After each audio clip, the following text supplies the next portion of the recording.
بسم اللہ الرحمن الرحیم۔ السلام علیکم ناظرین، آپ کو چودھری شعیب صادق السلام علیکم کہتا ہے۔ جتنے بھی لوگ ہمیں دیکھ رہے ہیں لائف سیونگ کے تھرو، جنہوں نے ہمیں جوائن کیا ہے یا ولاگ کے ذریعے سن رہے ہیں، ہم سب کو جہاں جہاں بیٹھے ہیں خوش آمدید۔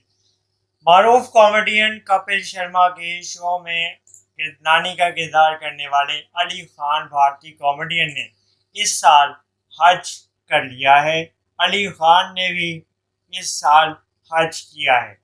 کپل شرما کی نانی کا کردار کرنے والے کامیڈی نائٹس ود کپل میں علی خان اس سال حج کی سعادت حاصل کرنے والے خوش نصیب مسلمانوں میں شامل رہے ہیں، اور انہوں نے بھارت سے حج کے لیے اپنے سفر کا آغاز کیا تھا، جس کو بالآخر مکمل کیا اور ایک بہت بڑا فریضہ انجام دیا، بڑی سعادت حاصل کی۔ اللہ تعالیٰ کی خدمت میں اللہ تعالیٰ کی حضور یہ پیش ہوئے، اللہ تعالیٰ کے گھر میں پیش ہوئے، اور اللہ تعالیٰ کے عبادت کے سامنے اپنی عبادات، اپنے گناہوں کی معافی کے لیے حج انہوں نے کیا ہے۔ اللہ تعالیٰ تمام مسلمانوں کو معاف فرمائے، ان کی دعاؤں کو پورا فرمائے جنہوں نے اس سال اللہ تعالیٰ کے گھر حاضری دی ہے، حج کیا ہے اور اپنی اپنی سعادت حاصل کی ہے اور اپنا فریضہ انجام دیا ہے۔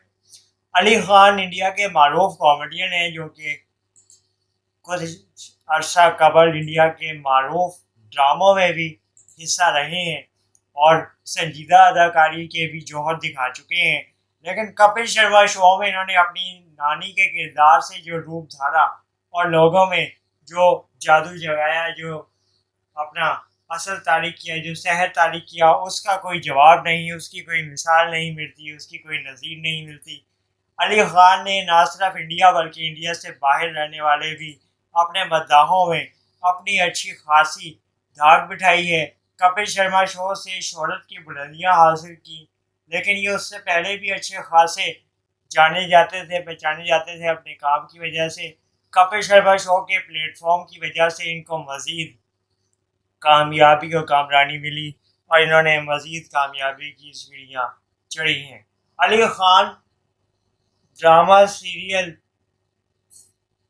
کہانی گھر گھر کی میں بھی بہت مشہور ہٹ سیریل میں اپنا رول کر چکے ہیں، اور علی خان نے وہاں سے ناظرین میں بہت زیادہ مقبولیت اور بہت زیادہ پیار اور ہمدردیاں حاصل کی تھیں۔ ان کی حمایت ناظرین کی جانب سے بہت زیادہ بڑی تھی، جس کے بعد علی خان نے بےحد معروف کامیڈین شوز کیے، اور جن میں سے Kapil Sharma stand up comedy show ایک ہے۔